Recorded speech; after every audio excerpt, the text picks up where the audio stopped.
All right. Welcome, everyone. I hope y'all aren't getting tired of the intro. I know we played it, it's 30 seconds long, but man, I love the guitar riffs in that one. So Adam will probably change it at some point, but I really, really like that. So anyway, I was drumming away on my desk here while I watched the countdown timer. yeah, I mean, I kind of get hyped up for it.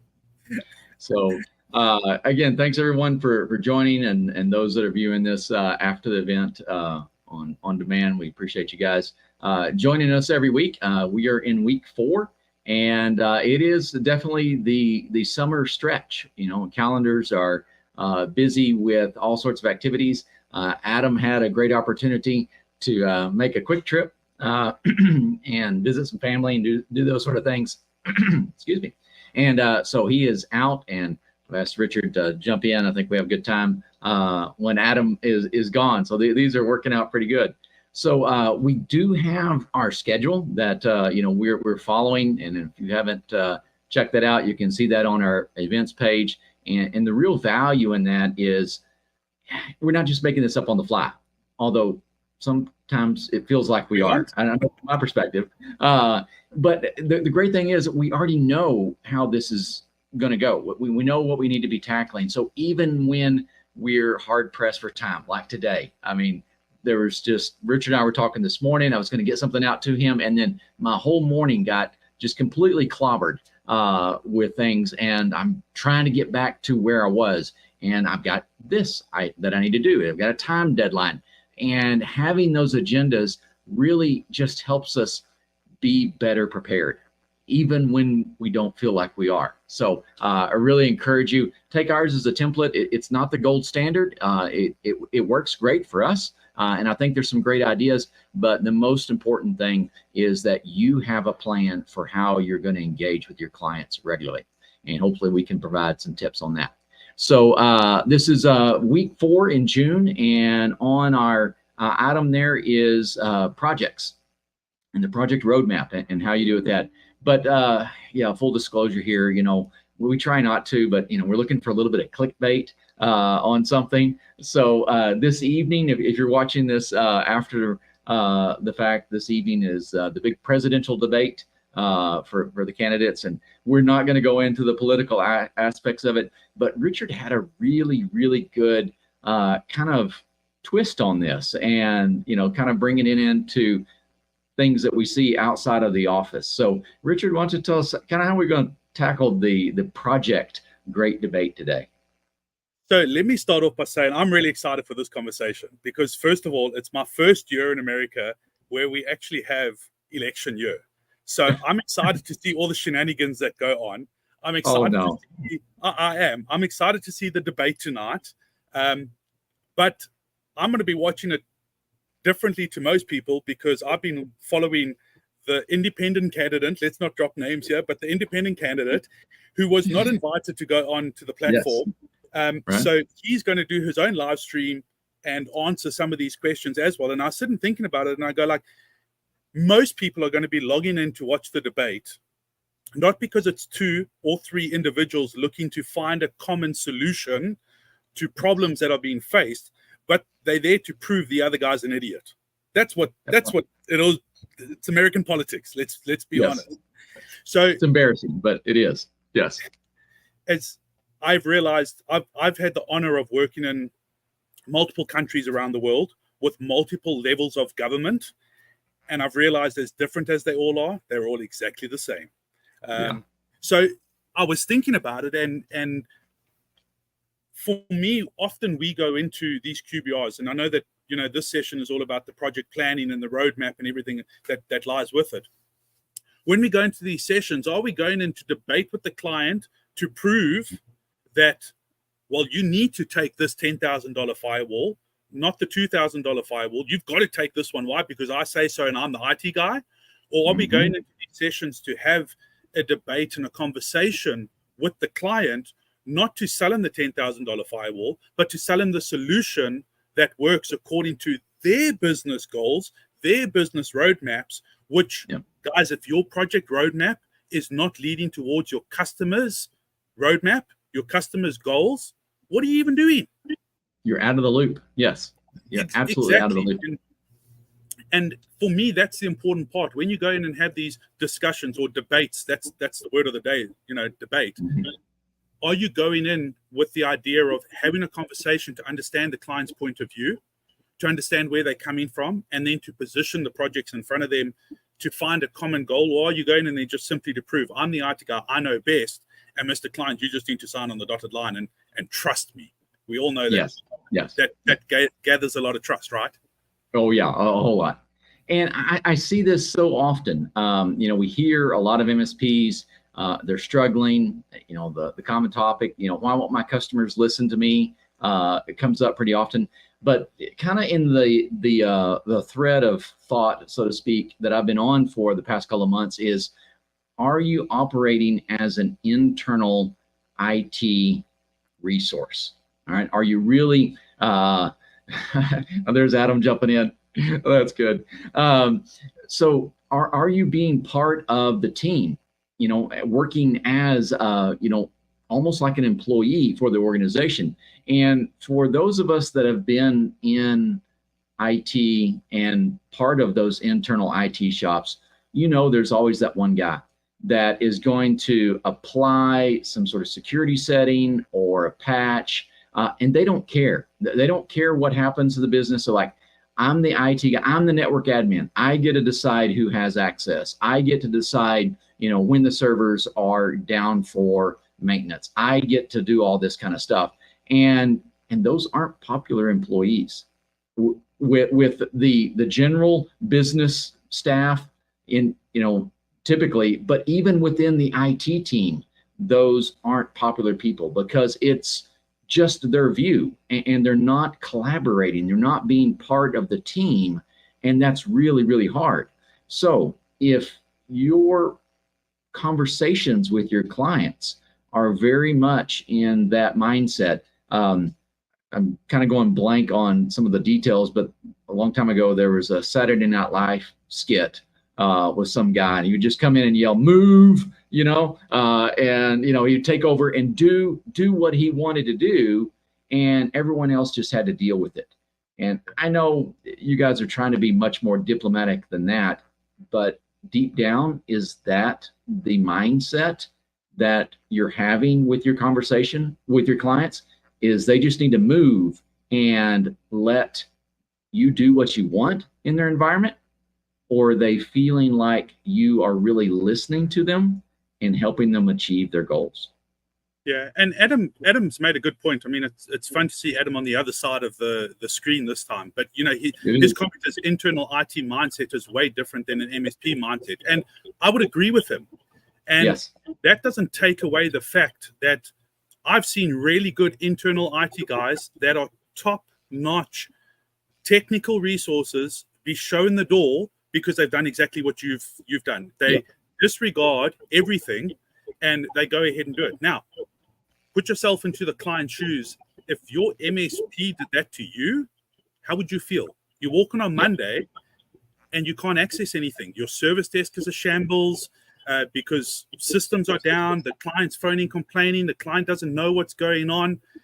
And I think it's so important to make sure that communication is there. Now, roll that up to the roadmap. When it comes time to the roadmaps and you start having those conversations, those engagements with your clients about the roadmap, are you, and let's tie this back into the great debate, are you pulling the wool over your client's eyes by trying to put 7 projects under one bill and going, well, let the client just sign on this, and in the meantime, you've slipped in their $10,000 firewall when the client has already said no, but now you're tying them in to say, well, if you don't sign off these 6 items, you're not going to get any of it. And I look at that from a political point of view, and we all will look at that and go, oh, well, that's stupid. You're trying to get a bill passed about doing one thing, but it's got other things all linked into it as well. Yeah. We fall into that same trap with when presenting projects and a project roadmap to the client. Yeah, pork belly politics. Is that what they call that? Something like that. Something like that. And my experience has always been is that when you break it down, when you break your project roadmap down to the client and you go, right, these are the steps that we need to take. Client, Mr. 1, this is what we're going to do. This is priority 1. Why? Because it's going to achieve this business goal for you. That's what it's going to cost. This is step 2, step 3, step 4, and you're clear about that roadmap and you're clear about what it's going to cost at each stage. The client understands it, and Yes. the client can get on board with you, as opposed to just going, Skip, I don't know what all of these pages are that you've given to me, but I'm just seeing the bottom line of $100,000. I don't have that budget. Yep, that's it exactly. Well, and here's the really cool part about engaging with your clients in this aspect is it becomes much less of a debate, all right? And it becomes more of a collaboration. And your clients are listening and go, oh, well, if we did that, could we do a bit more? You know, because they see a value, and all of a sudden, you know, they're actually increasing the price. You thought, all right, I got to go in there. I got to push this. I think I've whittled this down. I've just got to convince them to do this bare minimum. I think we can get by. But once they understand the value and what it's going to do for their business, they may very likely ask for more. And you could find yourself, you know, coming out with a revised quote that is larger than, you know, what you anticipated. And the client is asking for that. So there are just, you know, a lot of ways where we can change the conversation, change the perspective on the conversations in general, but specifically around these projects, these things that we know your clients need to get done. You know that they need to get these things in place, but we're debating with them all the time, and that's just not a really good place to be. Absolutely. And I'll be the first one to say, I love a good debate. You know, if we're sitting around the grill and, you know, we're having a social or whatever, I'll be the first one. Let's debate. What do you want to debate about? I'll debate. Let's go. Yeah. But you hit on that word collaboration.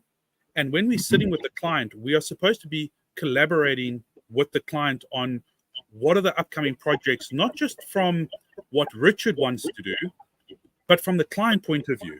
And that's what I love about the platform, is that you can go and put a technical project on the roadmap, but give it a friendly name. And I don't think enough people are doing that. You know, No, not. Here's a firewall. Well, what's the firewall for? Well, it's to put VPNs and it's to put subnets and it's to do this, that, and the next thing. And the client goes, yeah, I don't need that. Yeah. Mr. Client, do you want to go and sit in Colorado in the mountains and have secure access to your information? Yes, I do. Okay, well, that's what the firewall project is about. Well, why didn't you say that, Richard? Right, to start with that. Yeah. Exactly. And that's the collaboration that we should be seeing. And what I used the project roadmap for is to facilitate that collaboration and to facilitate that conversation between the client and the MSP. And I don't think that we leverage that enough. We see, I think that some of us still stuck in the old school business sense of, I'm just a service provider, you're just a client, pay for my services and I give it back to you. We're in a new world now where we've gone through that transition. We've gone through the COVID pandemics and everything else. And we're now at a stage where people are wanting to work with people and not necessarily a business. They want to work with Skip and Adam at Humanized IT because the business goals align, the business cultures align, the business socials align. And that drives the collaboration instead of this great debate when nobody wins. Yeah. Yeah. Oh, and that's interesting. Yeah. I mean, at the end of tonight's big debate, is there going to be a clear winner? No, I can guarantee you. It doesn't matter how the debate goes. There's not going to be a clear winner because everyone is so stuck in their perspective of things.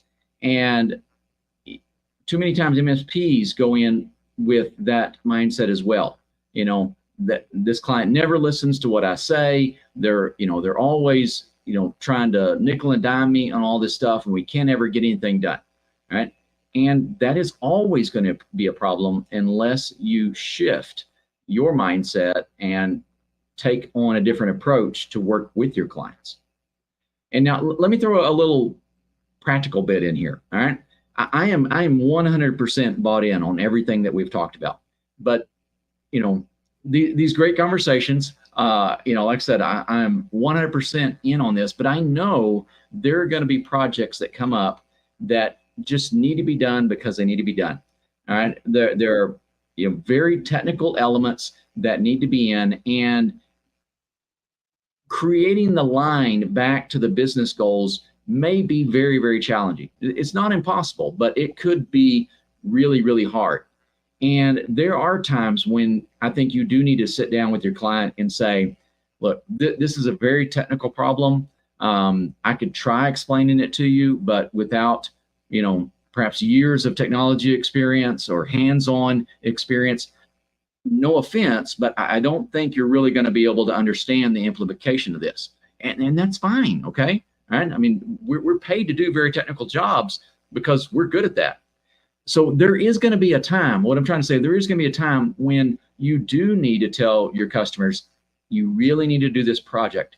Trust me, it's important. You need to spend the money on this.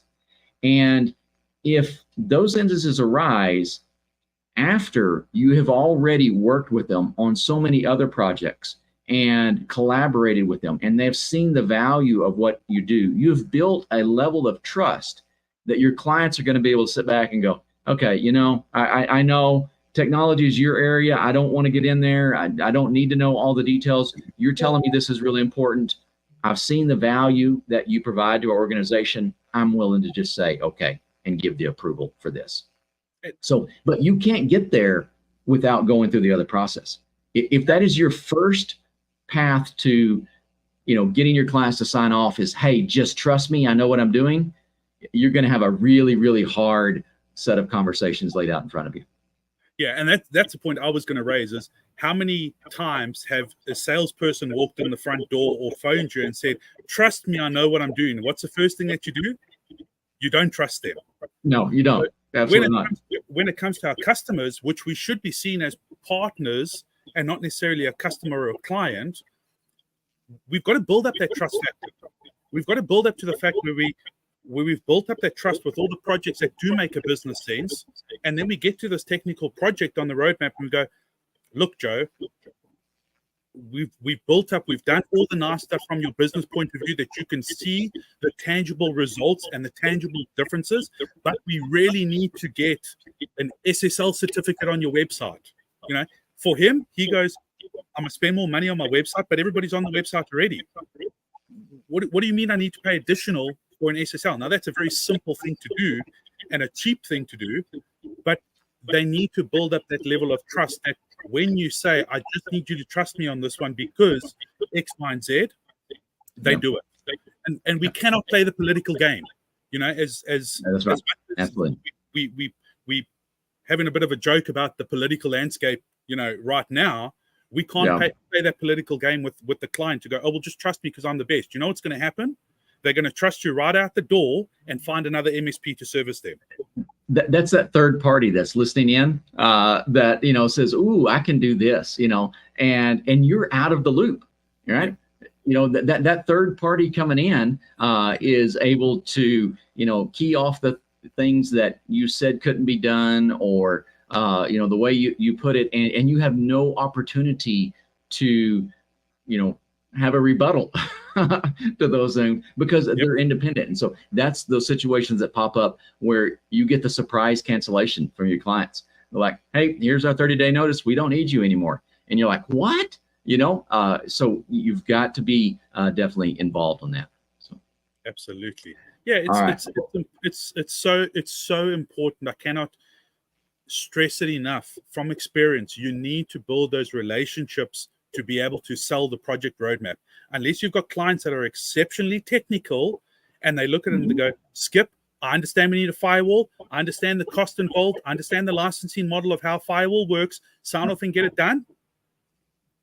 It's not going to happen. And there's not many clients like that out there. There's a lot, but it's not the majority. So build on the project roadmap.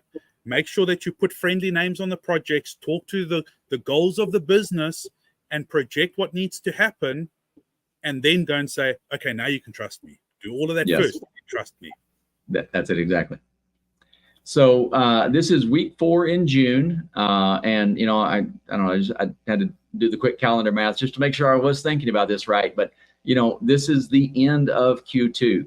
So next week, starting off Q3, and I don't know. This is not right. I know it, but I always think of Q3 as the fall. Right? It's back to school. It's those sort of elements.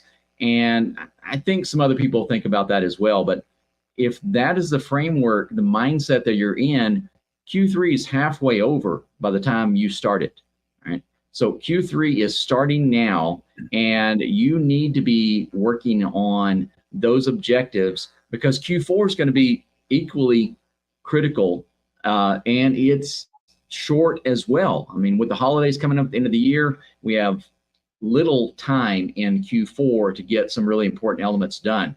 So we'll talk more about this as the year comes to a close. You know, that Adam calls it the heap, you know, that you get to at the very end of the year and you try to get all these things done that should have been, you know, spread out over the preceding months. We're trying to get it all done in a long weekend or something. If you want to avoid that, this is the critical warning call for end of year is coming, right? We are on the downhill slope now, and you need to be thinking July is the start of my Q3 activities, right? You need to be pushing those out. They need to be scalable. I know calendars and scheduling is all a mess right now with holidays, but you need to be working with a framework and a structure so you're hitting the objectives that you need with your clients. Yeah, absolutely. And just to put the cherry on the top, we are officially on our way to winter, okay, because we've reached the summer solstice already. So our days are only getting shorter, which means your hours are getting shorter, okay? And next week, Thursday... Who cares about the sun? I mean, I do. And then also next week, Thursday, it's 4th of July. So we may or may not be online. I am not sure what the plan is for that. It's 4th of July. I'm not sure what the plan is for that. Yeah, that'll be a holiday. We'll play that one by ear. Again, we have a plan. We have an agenda, so we can adapt to that as needed. Another quick just heads up with everyone, compliance scorecard and our integration with that is ready just about, I think, for push to develop or from our development platform over to our production. We're really excited about that. We've been in there playing around with that, and I think we want to fix a few little things or make sure everything is in order before we push that over. We're very excited about that. So hit us up if you need more information. You can go check out Compliance Scorecard for all the full features and benefits. I was talking to someone just a few minutes ago, and we were really, excited about what they can do with that integration. Yes, so the organizations they're working with have compliance departments, right? There are people dedicated to all that. And, we can put something together to have those compliance conversations within our platform. But if you're talking to that compliance officer, it's probably going to be a pretty short conversation in regards to what you do within our platform, right? Because the Compliance Scorecard does all those nitty-gritty details that you may need to get into. However, when you're having compliance conversations with the executives, with boards, with other key stakeholders, and you need this high-level information to report back on all the work that has gone into that, I think our platform is going to work out really, really well for that. And I'm excited to get into that with many of our members. We have some folks lined up to be our beta testers on that. So that's very exciting. Reach out to us if you want any more information. All right. So next week holiday, we'll play that one by ear. Adam will get back off of his little excursion. I may be out. We've all got those exciting things going on, but we do appreciate you guys joining us this week. Richard, thank you for stepping in here. These are always enjoyable, and we will see you guys next time. Bye.